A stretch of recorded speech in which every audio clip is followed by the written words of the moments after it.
So welcome to King County Metro's RideshareOnline.com incentive management training. I am Kaylin Henley, a planner with Alta Planning and Design, and I'm currently the Assistant Project Manager for King County Metro's School Pool program, where we work with cities and schools to help students travel to and from school using active and shared modes. I'm joined by Jason Halverson, who will guide you through this training and who guided you through yesterday's training.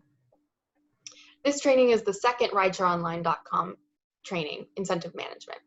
So Jason is a transportation planner with King County Metro, who also coordinates the support team for RideshareOnline.com. Jason will begin with about a 30-minute presentation, followed by time for questions and answers. So as you think of questions, just please chat them in the chat box, which you can find on your panel below on the screen. And you can select to send the questions to all the participants or specifically to the host, which includes Jason and me. For other housekeeping items, please know that this webinar is being recorded and will be posted on the King County Metro website for future reference. Your questions in the chat box are not recorded as a part of the recording, so don't hesitate to ask what you are wondering. With that, I want to thank you all for joining us, and feel free to chat your name and affiliation in the chat box to share with others who are in attendance. So take it away, Jason. All right, thank you, Kaylin. Good morning, all, and welcome to today's incentive management orientation for network administrators in RideshareOnline.com. Here's our agenda for what we will be covering today. As with yesterday, we will go fairly quickly, but this webinar is being recorded and will be available as a resource after. Additionally, support resources will be provided at the end of the presentation if you have questions about anything covered or if some terminology is new to you. So this orientation adds to the basic orientation topics of networks, users, and reports. And after today, you'll be familiar with incentive programs, challenges, and how to use both to create interest in and use of commute alternatives to driving alone.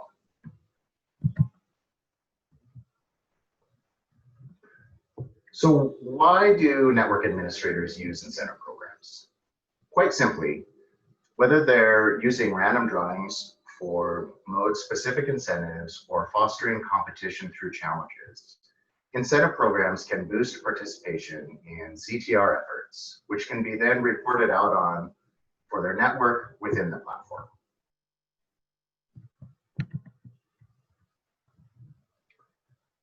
So incentive programs are a special term, and they can be found in the benefits section of the admin interface.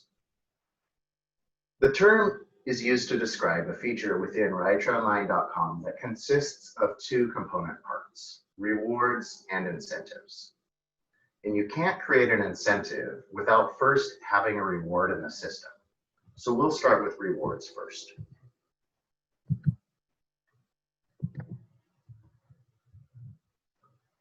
The RideshareOnline.com system can store and support many different types of rewards, ranging from small to large value prizes, as well as benefits such as vouchers. As an example of a non-prize reward, WSDOT used an incentive program with an integrated questionnaire to help distribute over 70,000 good-to-go transponders through RideshareOnline.com. So let's get to the benefits section and view some rewards. Inside benefits, select View Rewards to enter the rewards area, where you can see quite a bit of information about any existing rewards. This will be information such as the reward name, what type it is, whether it's an external or an electronic reward, which we'll discuss shortly, the value, and how many are available. If you need to add or delete inventory, you can do that here in this area for rewards. When you're ready, use the Add Reward button at the top to create a new reward, or select Edit for an existing reward. Both will take you to the same section. The reward creation / edit area consists of a header section and a messaging section with 3 message blocks. We're going to look at each one of those. The header section is very straightforward, with the exception of the question, is electronic fulfillment, which is highlighted on the screen. Selecting yes here indicates the reward will be digital and fulfilled electronically through the platform. For example, a promo code to Amazon.com or some other retailer. Selecting no indicates the reward will be a physical prize that's stored and distributed by you. This could be a gift card, transportation vouchers, the transponders that I mentioned from WSDOT.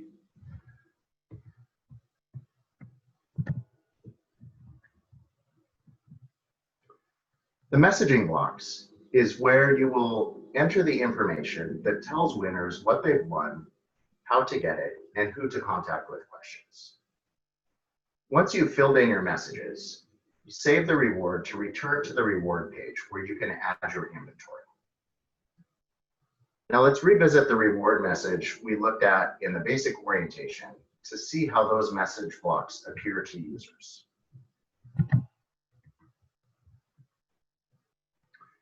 And here it is all put together. At the top, you have the reward message. In the center is the redeem message with any instructions. In this case, this is for an electronic redemption. And at the bottom is the contact area if the user has any questions, so they know who to get in touch with. So now that we've got a reward situated, let's take a look at the incentive side of an incentive program.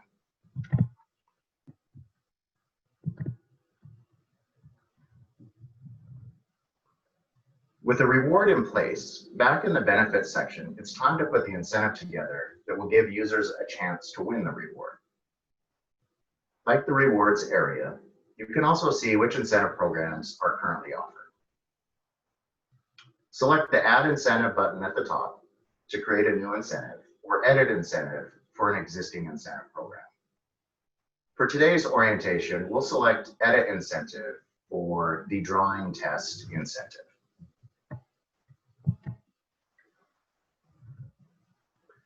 The incentive creation / edit area is where you can customize the component parts of your program to really target the group and behavior you're trying to affect. Determine who is eligible, the timing. Does it integrate with a survey? What sort of reward will be offered? Will it be offered to a specific child network if you have them? And what sort of marketing language will support it?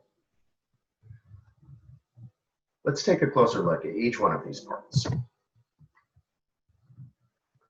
The first thing you'll do is name your program and set up some administrative controls.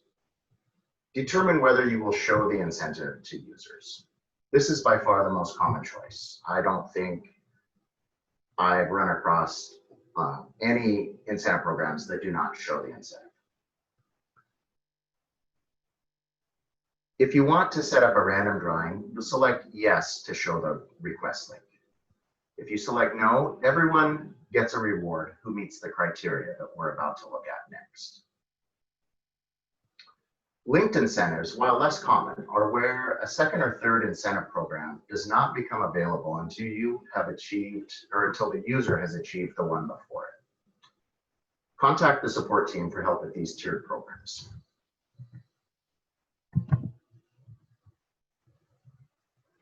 With program criteria, you really get into the behavior you're trying to incentivize, whether it be promoting carpools, bus trips, bike to work month, or whatever. Most programs will require users to record trips on the calendar and do not apply to new users only. So think through your goals here when you choose your answer for this. Set how many trips or days will be required. Days we encourage because they tend to even out differences between users who record multiple trips in a day. A multimodal commuter, for example, could easily have 6 trips in a day, which would give them 6 extra credits towards whatever the reward is. So days will tend to even that out. And finally, select which trips are eligible. Is the incentive program for commute trips, personal trips, or both?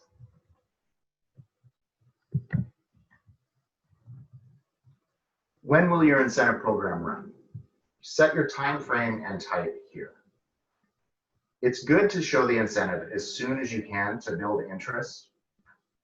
But because users can record trips up to 28 days in the past, if all the pieces don't come together until right before the actual tracking date starts, it's okay. Likewise, keep the incentive visible after the tracking date ends in case users are unable to record their final trips by the tracking end date.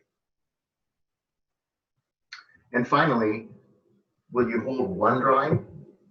Can users win a coffee card every time they record 10 bus trips? Will you hold a drawing each quarter for a gift card? Incentive type timing selections determine this.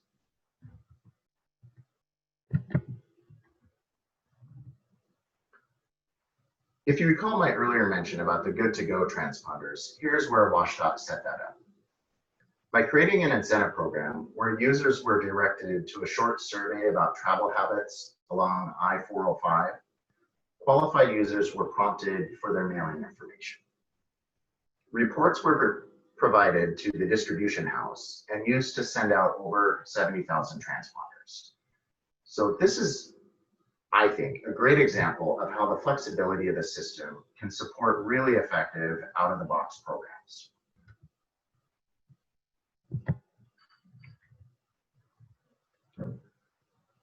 Back to rewards. So select which reward users will be eligible for. If more than one is selected here, they will be prompted by the system to select the reward they prefer.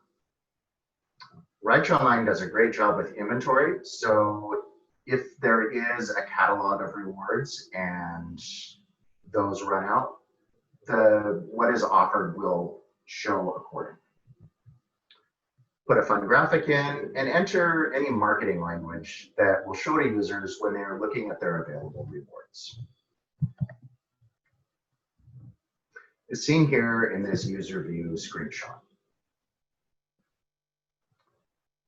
After all that is completed, there's just one last step. If you have child networks, for example, here the multiple worksite child networks for Acme Toy Company, you can choose them so only users in that specific network will see the available reward. If you want everyone in the parent network to see the reward, you don't need to do anything here.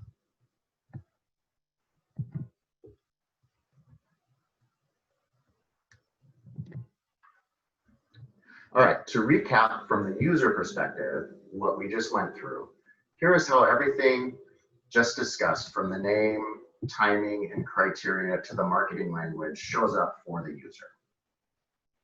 In this example, after signing in, the user is prompted to check their status in the reward history. This indicates they did win. However, the system also allows administrators to send winners a message to visit their reward history upon reward approval. That can be more timely than waiting for users to sign into RSO on their own. Either way, once they view their reward history, they will see a link allowing them to view redeem instructions. One thing to note here at the bottom, the admin comments and the word congratulations. These comments come from the approval process that we're going to look at shortly.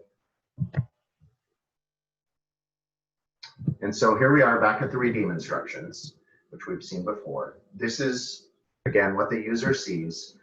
And I'm going to call out a security feature here, which is that when promo codes are used, administrators are not able to see the actual code. Only when the user is signed into their account do those promo codes show up. So that's why it's X'd out on this screen. Okay, let's go look at how to administer drawings and approve rewards.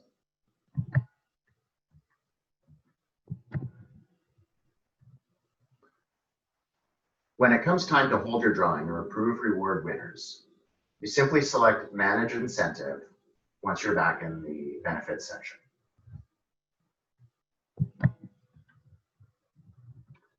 The first page that loads is for all eligible users, meaning they met the criteria and they won the reward. And now it's up to the administrator to approve or reject, which is a process we'll cover shortly. In this example, the page is blank because the program was set to incorporate a random drawing. So select the list of users that qualify link, which is highlighted above, to start the process to hold the drawing. On the page that loads, here we see 6 users in the hat who met criteria. You could have hundreds of users on multiple pages, depending on your incentive program. In the number of users box, enter how many winners you want to draw and select the random selection button. RSO will randomly choose that number and move them to the page we were just on. After that, select Go back to Manage Incentives link at the top to return to that page. I'm going to call out the link at the bottom that says Move all users to eligibility list. This allows, as I said, if you have hundreds of users, multiple pages, selecting that link will move everyone to the page we were just on. One reason that you might want to do that is if you mistakenly set the incentive program up in the beginning to be a random drawing, but it really should have been for everybody who qualifies to get the reward. So just want to point that out before we go back. So here we are back on the incentive eligibility list, and you can see that Lone Ranger was pulled out of the hat in that last step. So now you have 3 options: approve and confirm that the user should receive the reward, reject and confirm that the user should not receive the reward, for example, if they've left the company, and remove to confirm that you want to place them back in the hat for the next drawing. Maybe they've won the last 3 rewards, so you want to give someone else a chance. A couple things to call out here. If you notice the green check mark, Rideshare Online does a good job of looking to see if anyone is gaming the system. So a red flag would give you a reason to look closely and possibly reject or remove them. And if you have multiple winners to approve, you can configure an approval template that applies to all winners. So let's look at a typical approval message. When approving a user, your comments will carry over to the message we looked at earlier, where I mentioned to take a look at the admin comments. So here's where that congratulations pushed through to that message that we saw. Any comments here will also show in your admin reports. So users will see that message the next time they sign into RSO and go to their reward history. The send an email to user checkbox is where you can send a message to the user that will prompt them to sign in. So that's the more timely way to get them to realize that they have won if they don't sign into the system very often. Okay, so that's high level, quick pass through for incentives. So let's look at challenges.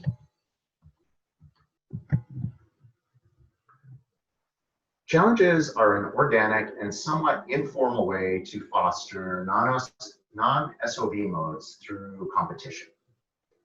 They're ideally suited for modes like bike and walk, but they can be used for any mode. So we're going to look at some challenge basics and then take a look at what goes into this leaderboard here for the bigger bike challenge.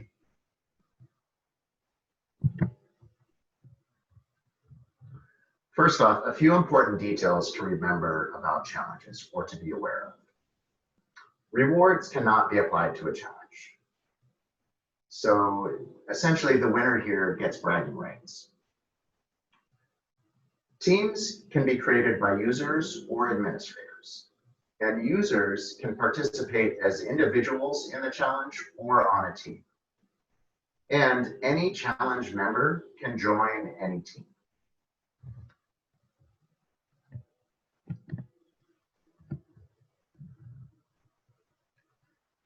In the challenge section, select the Add Challenge button to create a new challenge, or the Edit Challenge link to edit an existing one. Similar to creating an incentive, there are a few sections to complete once you do that, starting with summary information about the challenge.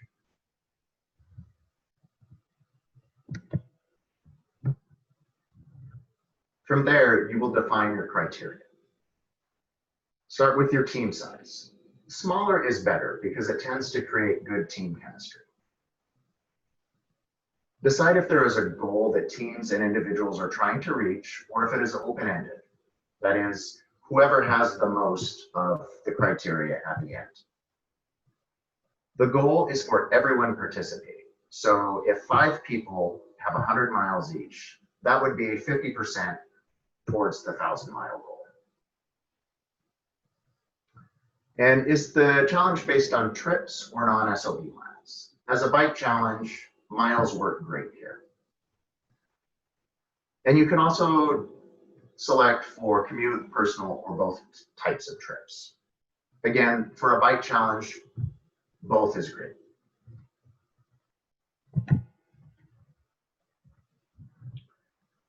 Set your time frame here using similar concepts to incentive time. The screen is a little bit different than on the incentives. Here, grace days is the same as showing the incentive for a few weeks after the tracking end date with incentive time. Basically, you want to give folks a chance to be able to close out any of the trips they took during the challenge. One important note that sometimes pops up, user trips do not count towards a challenge until they join the challenge. Choose an image and save.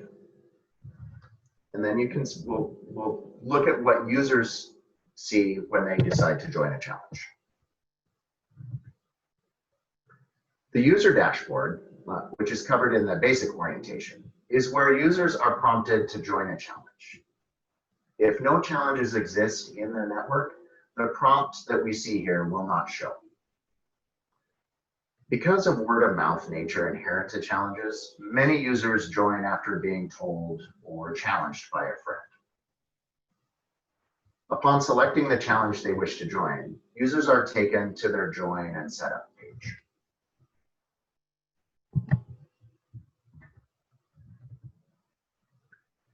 Once users join the challenge, they can compete as an individual, join an existing team if they exist, or create their own team.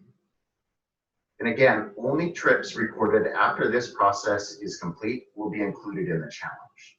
So even if a user has been biking all month, if they don't join until the last week, only that week's trips will count towards the challenge. So if this does happen, advice that you can give them as an administrator is for them to join the challenge, then go back and delete those trips that we're not counting up to 28 days. That's the limit you can go back in the past, and then re-report them. Once they do that, all of the trips they took will show up in the challenge.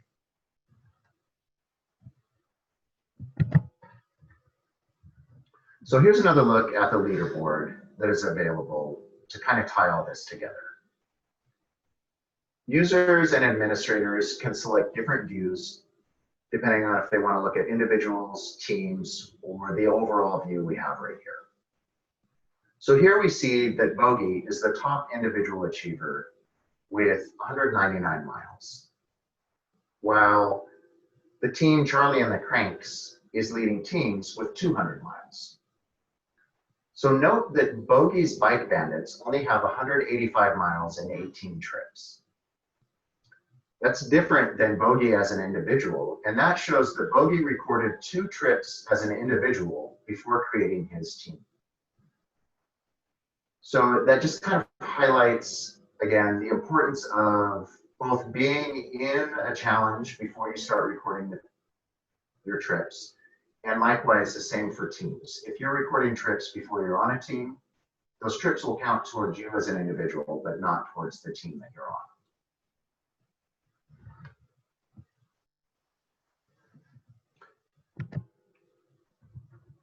So moving on to reports, we'll look at incentive reports.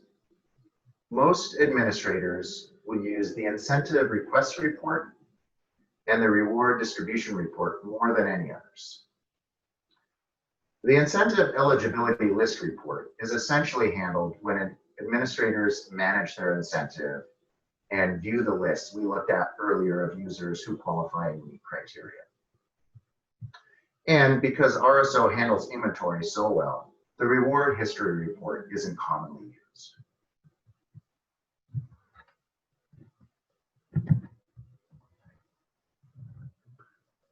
Challenges also have reports similar to the reports reviewed in the basic orientation, with the same look, feel, and functionality.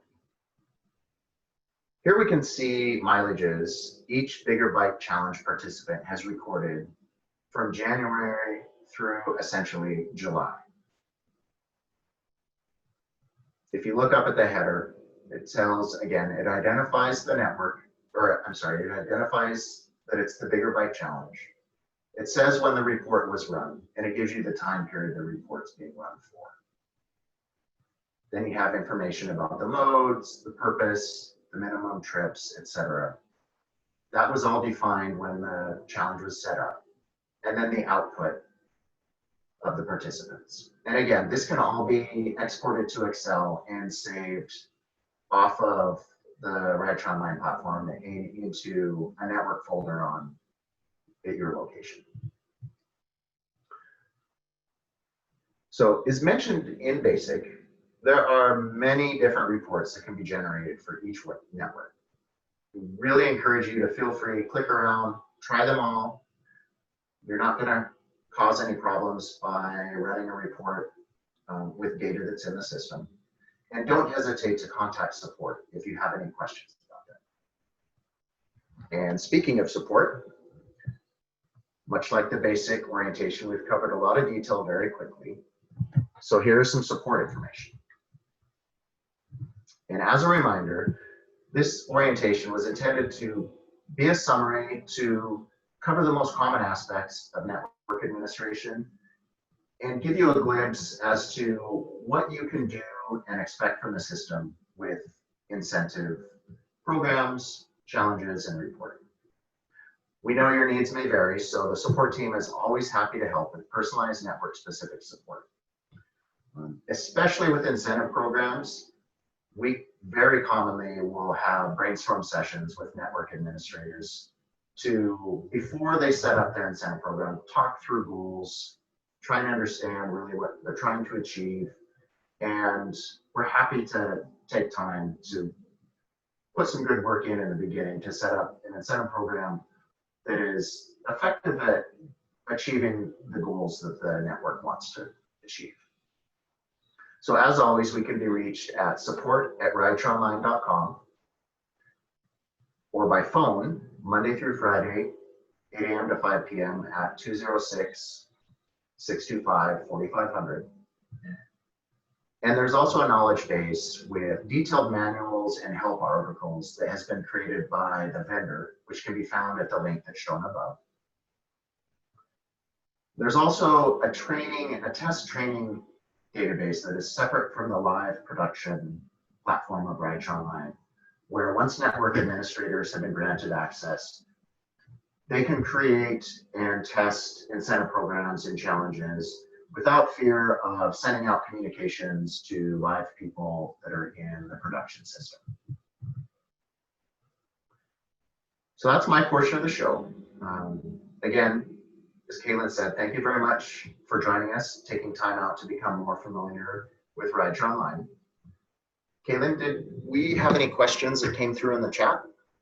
Yeah, so there was a question about getting a copy of this presentation, and for sure, the recordings will be uploaded to King County Metro's website, and so you can find them there. And if you're on the school pool email list, we'll be including them as links once they are ready. Otherwise, Jason, is there a location within Rideshare Online that you're looking to provide the recorded webinars?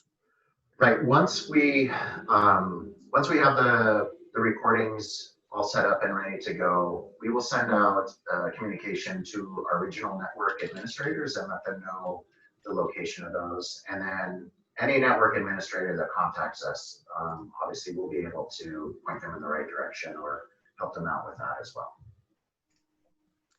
Great, and I will provide in the chat in just a second. If you do, or if you are interested in signing up for King County Metro School Pool email, you can sign up using this link that I'm about to send, and that way you will also get updates when these are live.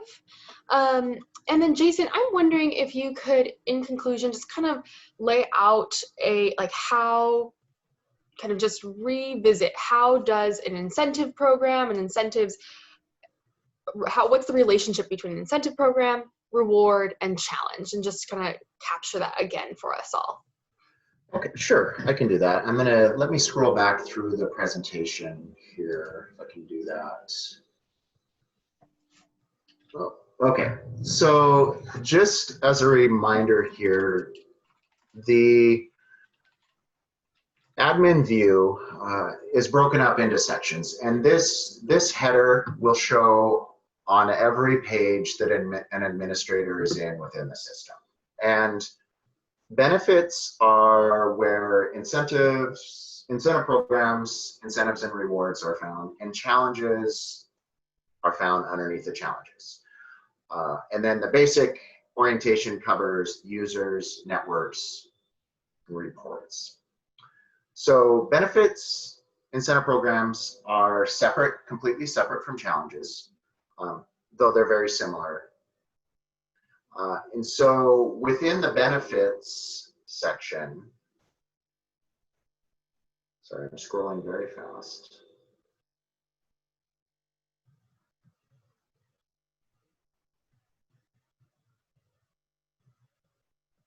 So inside the benefits section is where you have the incentive programs, which consist of an incentive and a reward.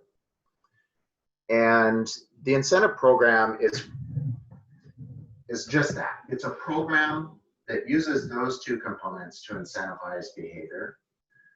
So the incentive is the criteria, the timing, the type, everything that users need to do. And then the reward is what they can receive if they successfully do that. So incentives and challenges are separate, and then incentive programs have those component parts that work together to give folks a reason to adopt that non-SOB behavior. Does that help answer the question? Yes, I think that's great. Perfect. Okay. Well, and if anyone else has any questions, please feel free to chat them in the chat box. You can either direct them to everyone or use the little toggle down and direct them just to Jason or I. And so we'll wait just another minute for any questions to come in. Otherwise, we will be uploading these videos, the recordings, to King County Metro's website. But then also thank you to Jennifer for recommending that we email folks. And we have your email from your registration, so we can also send them out via email. Kaylin, sorry, I see one note here in the chat box from Jennifer mentioning that the link is blocked by the company's firewall. Unfortunately, this is the second time I've heard of this. The knowledge base has been up for quite some time.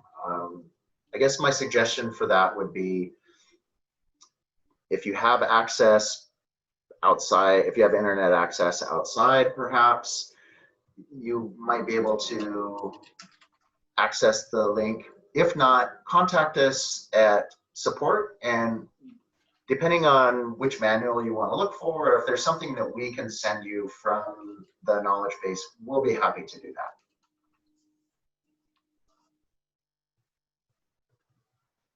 Great. Well, thank you all. Yes, it could have been, I'm just asking if that was in reference to the desk, the knowledge base, or if it was in reference to signing up for the MailChimp platform newsletter. But either way, we'd like to, we'll make sure to send this out via email so you have access to that.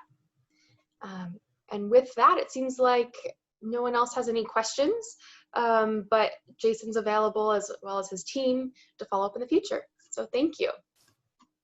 All right. Thanks, everybody. Goodbye.